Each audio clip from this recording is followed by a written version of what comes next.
Today we have a video on how I make hamburger patties for home. You get a nice piece of meat. This was around 4 pounds. I basically go to the butcher counter and ask them what's on sale that would make decent lean hamburger. And then whatever's on sale, I'll buy that. The grinder that I use attaches to my KitchenAid. It does a pretty good job. Just make sure to cut things up into small enough pieces for it to be able to handle without any major issue. You don't want to overload it because then you'll potentially damage your grinder. So if you don't have a KitchenAid, you can buy one of the hand cranked counter mount grinders for small jobs like this. They work great.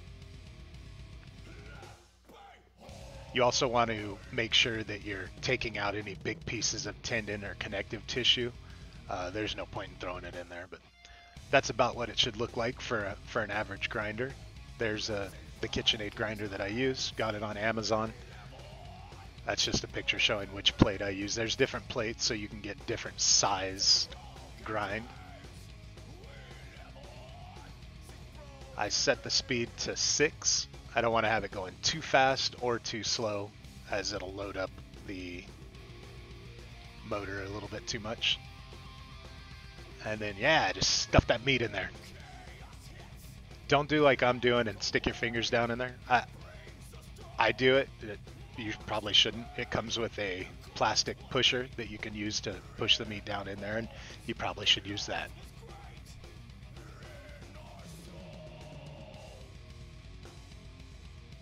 So then I'll grab 2 sheet pans that fit into each other. So basically 2 sheet pans that are the same. Cover one in foil. Then I'll spread meat out. Try and get it as even as possible.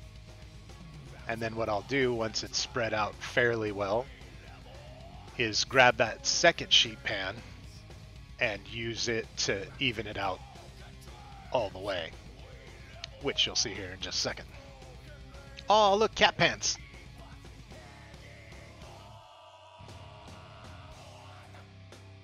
If you pull it up from one side nice and easy, it won't lift the meat out of the pan and stick it to it.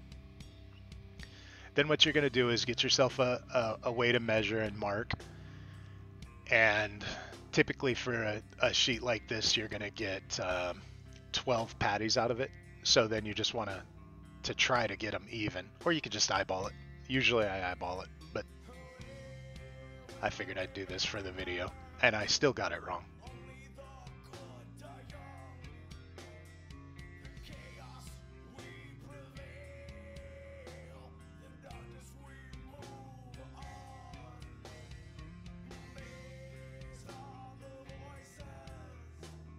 Much like the KitchenAid and the grinder attachment for it and the pasta maker attachment for it, for the KitchenAid, if you don't have one of these little scrapers in your kitchen, you should probably pick one up. They come in handy for a lot of different things, and they're cheap. But yeah, so try to follow your guides and cut the patties up.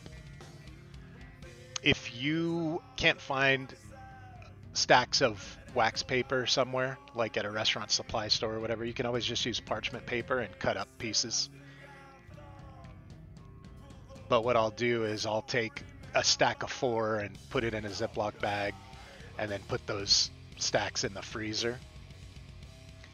My kids eat hamburgers quite often, so I like to always have them on hand. It ends up taking about maybe 8 minutes to make them hamburgers and have them out to them.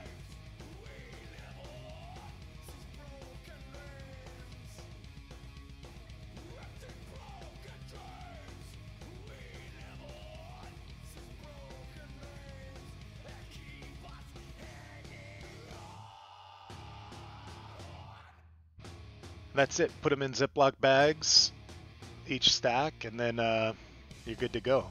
So this is how I cook burgers quickly.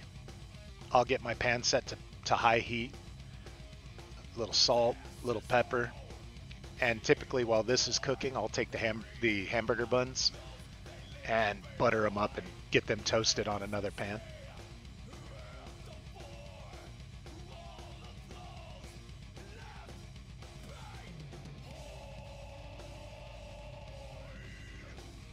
And cooking these patties is typically maybe 3 minutes per side, and they're done and good to go.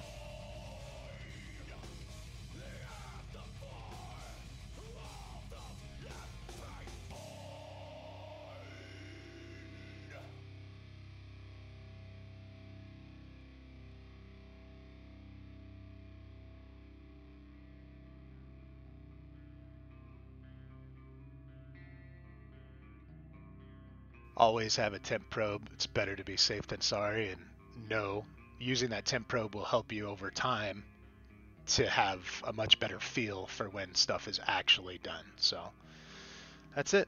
Nice clean pan.